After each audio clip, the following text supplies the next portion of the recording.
साजूक तुपातला गरमागरम रव्याचा शिरा. शिरा खाण्यासाठी कोणतंच कारण लागत नाही. जेव्हा आठवण येते तेव्हा झटपट शिरा बनवून आपण खातो. अशा पद्धतीने शिरा बनवला तर सगळे तुम्हाला रेसिपी नक्की विचारतील. एकदा ट्राय करून बघा. तर इथे चला आपण फटाफट रेसिपीला सुरुवात करूया. तर नमस्कार, स्वागत आहे तुमचं माय लेकींची पाककृतीमध्ये. कढईमध्ये तूप घालून मी रवा इथे भाजण्यासाठी ठेवला आहे. लो टू मीडियम फ्लेमवर सतत चमच्याने हलवत हा रवा आपण भाजून घेतोय. जर तुम्ही फुल गॅसवर हा पटकन व्हावा म्हणून भाजून घेतला तर तो फक्त वरतून लाल होतो, आतून खमंग भाजला जात नाही.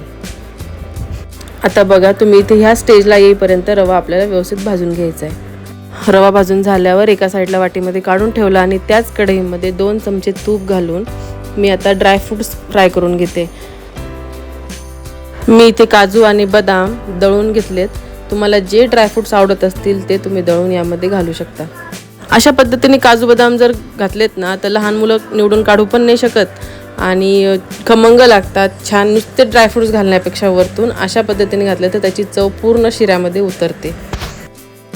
ड्रायफ्रूट्सचा कलर थोडासा चेंज झाल्यानंतर मी यामध्ये 4 कप पाणी ॲड करून घेतलं आहे आणि आपण झाकण ठेवून एक उकळी येऊ देऊ.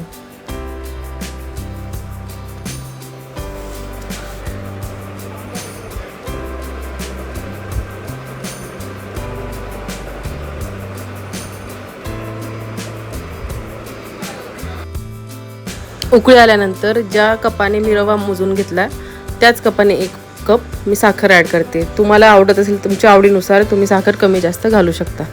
साखर पूर्णपणे मिक्स झाल्यानंतर यामध्ये भाजलेला रवा ॲड करून घेते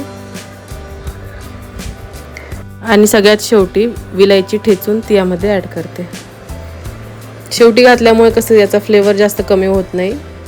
सगळं व्यवस्थित मिक्स करून परत 2 मिनटं झाकण ठेवूया.